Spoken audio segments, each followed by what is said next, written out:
Hello again. This time we're going to talk about wildcards and globbing. To start, let's go ahead and change into that example reads directory. So I'd like you to find that and change into it so it's from last time. And I'll clear the screen and maybe do a quick ls. Okay, so wildcards, kind of like as the name suggests, it's something that can match anything. And probably one of the more used ones is this. So this special character here, this asterisk, is going to match any character any number of times.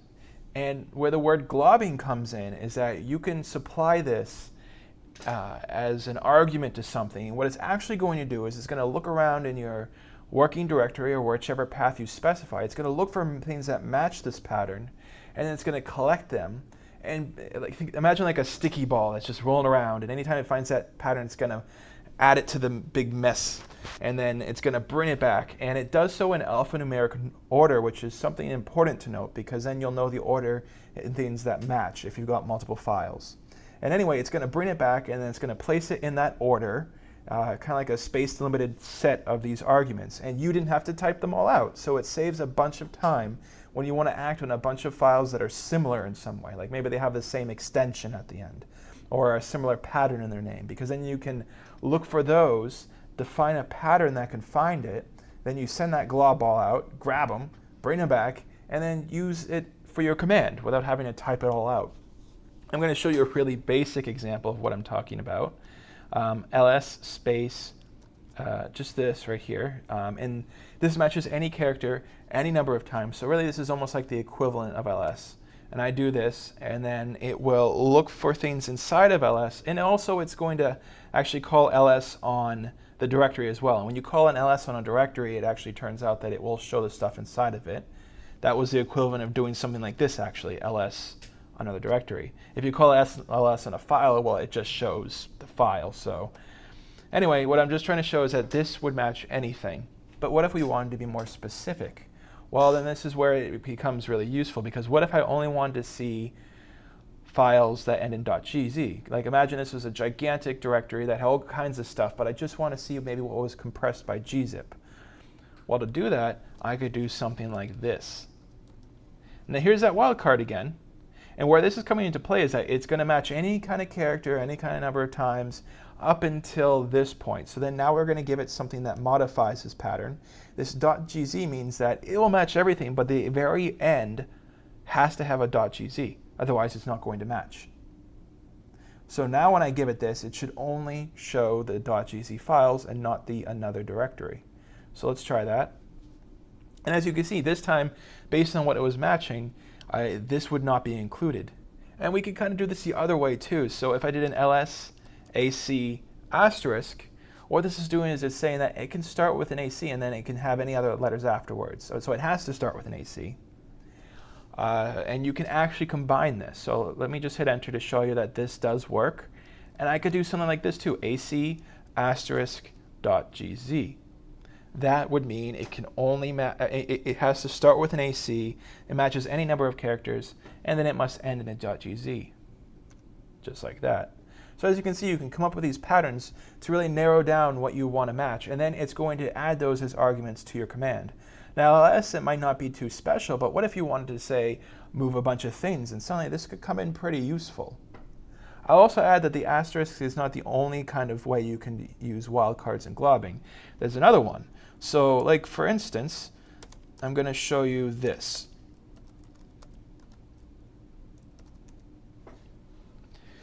Okay, so this part should seem familiar. You've got this asterisk here. So it says match any number of characters, but then it has to at some point have a period fast. And then there's this question mark here. And what that is it says it has to match any kind of character, but just once. So this could be a fast Q, or it could be a fast A. And in fact, it can match either of them. Now, I don't have a fast A in here to show you, but otherwise it would match that as well. And then again, after that, it says that there has to be a period.gz at the end. I could have done this as well. That would also match what we have currently, because it just says, I don't care about the rest, just match the rest. And as you can see, these two are returned, so this is working. So this is kind of useful if you just want to specify a little bit of a change in something. And you can string them together. Like for instance, this would match anything after, like any two characters after FAS. So this might come in handy at some point, so I would just keep that in mind. We also have another kind of useful tool, because what if you want to match different extensions, not just .gz files, but let's say you also want to, for some reason, match .txt in the same go. Well, to do that, we can use curly braces, but before we do that, I want to actually make a .txt file so we can make this interesting. So we're going to try practicing with one of the things we learned last time, and that's how to redirect standard output and save it somewhere. So I'm going to go ahead and just do echo hello world, and then I'm going to use that greater than sign to redirect it into something. So I'll just do hello world.txt like so, and it's going to create it. We can use an ls just to confirm that yes, it's there. All right, so now we can actually try this out. I can do this now using ls again. I can, first I'll show you these little curly braces. I start by saying this and then this. Space is important in here because it's going to be actual space. So if you have a space in here, it would match that space, and that's really not going to be the case for this. So make sure you don't have any spaces when you separate them. They're separated by that comma. So it's not that I'm trying to search for a comma in here. It's just saying that it's delimiting the different kinds of patterns that can match. And as long as this matches one of those patterns, it will be returned in the glob. So in this case, I should get back these GZ files and now also this text file all in one go. So let's try this out. There you go. You see that these were returned, but this one wasn't because it didn't match either of these two right here. Now, I mean, ls is kind of useful for this, but we can also use it for other commands. I usually start with ls because this is a great way to test if your pattern works, because you'll see the files that match it. Because maybe you're using a potentially dangerous command like remove, and you really want to be careful what you are removing, because you don't want to accidentally match something that you really don't want to remove. So this is a great test command, is to use ls followed by the pattern to see what files is matching. Anyway, let's say I want to move these files. Well, I can use that same exact pattern, but instead of using ls, I'm changing it to mv for move. So now I need to tell it where to go. And that would be, let's say, another directory. It should be in there. If it's not, just make a directory right now and toss it in there. So what this will do is it will match those GZ files, text files. That's replacing this with those as the arguments. And then finally, they're all going to get moved into here, another underscore directory. So if I hit enter, no news is good news. And if I do ls, you'll see they're gone. And now I can go ahead and just ls this right here to see if they're in there. And sure enough, they are. And oh, okay, so I had this left over from last time. But yeah, there's an extra file in there. So it did work. We were able to move it all in one go. And as you can imagine, that saved a lot of time because you had to instead autocomplete these all separately and then move them in. And that's just like a lot of work. So you can very quickly move all kinds of stuff around with this, or delete them, or use special commands on them. And we can also reverse this. Let's say we want to move those back into our directory. Well, we can do this. We can do move, and then I'm going to give it the directory. Then I'm going to give it just the star, the asterisk, and a period. Now what this is doing is it's saying that within another directory, match anything. Because if I don't give it any sort of additional stuff right here, like if I only wanted to do .gz, I would do this, it would only match those. But if I just do this, it matches everything. It's going to pull everything out of there. And this period, remember, that's going to stand for your current working directory, which still happens to be example underscore reads because we did not change into another directory. So it should be able to take the stuff from there, that another directory, and now plop it right back into here. And I guess it's also going to move that other extra file, the reverse.fastq. So whatever. Let's just go ahead and hit enter and do an ls. And just like magic, it's all there. Again, saving a lot of time. So keep this kind of command in mind because you're going to really like it when you get used to it. And now this is also where let me actually clear this. This is also where concatenate will get its name, because if you remember, I talked about this briefly. Concatenate will print the contents of a file, but you're kind of wondering, well, how is that actually concatenating things? Well, that's when we can use it in conjunction with this wildcard to merge files together.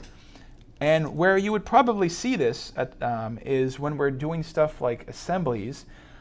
When you get back reads, I think if there's more than 8 million base pairs, maybe less, it needs to split that file. So you don't get just back one R1, you might get back several R1s. Like then it's going to be like a 002, 003. And then when you want to pass this to spades, which is one of the assemblers we use, that you would want to give it just one file, but now you have 3 forward reads. How do you merge them together so that it gets passed as one forward set of reads? Well, that's where we can use concatenate for. So here's a command that you might use. So if I had more than one of these R1s, what would happen is that it would print the contents of each of these. So they would print the first R1 and the second R1, and then it's just going to use this. Remember this thing? It's going to redirect the output into a single file. And actually, I should note that this is still a GZ. So it's going to merge them all together now into one file. Now we don't have to worry that this is still compressed because it just kind of works out with gzip files. You can concatenate them together without losing any meaning. And we also know the order in which they're going to get concatenated. So if I had a 001, a 002, a 003, it would be in that order because it's alphanumeric order in which you're matching these things and globbing them together. Now, unfortunately, I don't have multiple copies of an R1 or an R2 here. So I guess one thing we can do to test this out is kind of just merge the forward and reverse together, which, I mean, you would probably never do normally. But let's try it here. So combined, I don't know, combined reads.gz. Oh, you know, it's a fastq.gz. So I want to pay attention to my extensions because, as you can imagine, extensions are now even more important because you can use them to match things. And that's why I was really stressing why you should have your extensions named, because then you can match based on them using the wildcard. Anyway, going back here, the thing I'm changing is just this so that it should match anything with a capital R in it, which should just be these two. If I wanted to test that, I could use ls again. But anyway, I'm concatenating them into this file, so you can go ahead and just type this out, hit enter. You should be able to do an ls and see that, yes, it was created. Here's a combined one. And now I'm going to use another zgrep. Remember that from last time? I'm going to use this just to count to see how many reads are in there. There should be 1,000 because remember we saw last time there was 500 in the forward, so I'm pretty sure there was 500 in the reverse. Together that should make 1,000. So why don't I go ahead and just count them, zgrep, and then that's going to be counting the combined ones we just made. And sure enough, 1,000. That means it was able to concatenate them both, and it's in alphanumeric order, so the R1s were first, then it printed the R2s, and then that standard out was actually saved to this. So there you have it. That's how concatenate can actually be used to concatenate things. This is a brief overview of how to use it, but I really encourage you to keep learning about this. You will use this a lot. So that's why I wanted to dedicate some time just to this feature. Anyway, until next time.